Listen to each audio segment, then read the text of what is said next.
thought our guys worked extremely hard. I thought we took some bumps and bruises early on. I was happy each time we had a setback. Last year, our guys came back each practice and worked with a vengeance to get better. And as the year progressed, we kind of flipped the script in a sense. We were able to be in those tight games, and guys were able to pull it off and make plays there late. They believed, trusted in what we were doing, trusted in each other, and it allowed for us to be successful. I'm old enough to remember you playing. Sadly enough, that was kind of you. You were I mean, you had talent, but you were a scrapping guy. You were going to compete and fight, and I mean, so it's natural, I would think, for you to have your teams play like that, right? Well, the good thing for us, anytime there's time on the clock, we always feel like we've got a chance. Last year, we were playing Seton Hall, especially early on, down 16 with, I think, 17 minutes to go in the game, and you get in the second half, and guys continue to fight, and we're able to be scrappy, and I guess get back in it and triple overtime with Alabama. We were down 10 points with about 3 minutes to go, and guys continued to fight. So there was not a game that we felt like we were out of, and we felt like it was close to the end that our guys had a chance to make some plays late, and some great things happened for us. Do you feel like I was accurate describing you a little bit? Oh, yeah. No, I'm not saying you didn't have talent. Oh, no. We competed at a certain level, and you had to play a certain way.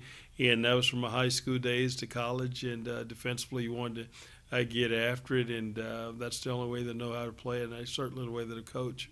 LSU's been a kind of like that since Dale left. Certainly, there's no reason for it not to be a sustained level of success with the recruiting and the talent, right? I'm sure.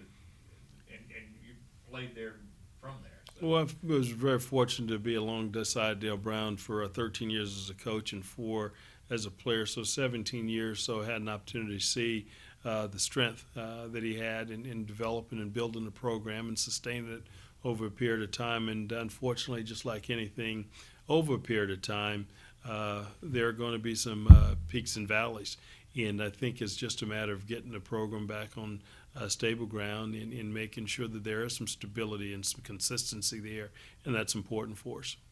Not that you snuck up on people last year because you played so well the middle part of the year out, but now they're going to know. You know, everybody you play is going to know LSU's pretty good and they're going to fight us, right? I mean, is that more difficult now, or? No, I mean, our approach is always the same. We feel like that last year after we were into the league and start playing and guys continued to fight and guys understood exactly what we needed and was asking for them. From them, some great things happened for us. We feel like through recruiting that we were able to answer not only some of our wants but certainly our needs last year. And we're hopeful that we'll put ourselves in position to compete even at a tougher level. Do you have to rely on young guys this year? Well, absolutely. We have a group of freshmen that are coming in. We've had a top 5 recruiting class that's coming in, and these guys are very capable, and there'll be guys that we'll certainly have to count on, but we're glad that we have a great core of guys returning from last year's team to lead them. The state still puts them out, doesn't it? The state does, but the state's just like anything else, just like playing. Sometimes it goes through cycles, so there may be a year, 2 or 3, where there's not a good group, and then you have 3 or 4 guys maybe coming out in a certain year, and when that happens, it makes it extremely tough, and that's why I don't think you can isolate yourself and just recruit the state. And you can recruit nationally anyway. I mean, LSU's got the brand, right? Well, absolutely. With the network starting up and all that stuff. Well, I think when you look at LSU, one, you want to make sure that you recruit your state, and then you want to make sure that you're regionally. But we feel like we can go coast to coast or go overseas if need be because of that national brand that LSU possesses. You like the Nashville permanent kind of home deal, like the baseball's here and the football's in Atlanta? Is that a good idea, you think? Well, I think the conference tournament certainly should be held in Baton Rouge, Louisiana, year in and year out. But if that's not the case, I think the SEC's done a tremendous job of really identifying a spot where I think your fan base can get used to. They know the travel, they know the hotels, they know the restaurants, and they understand.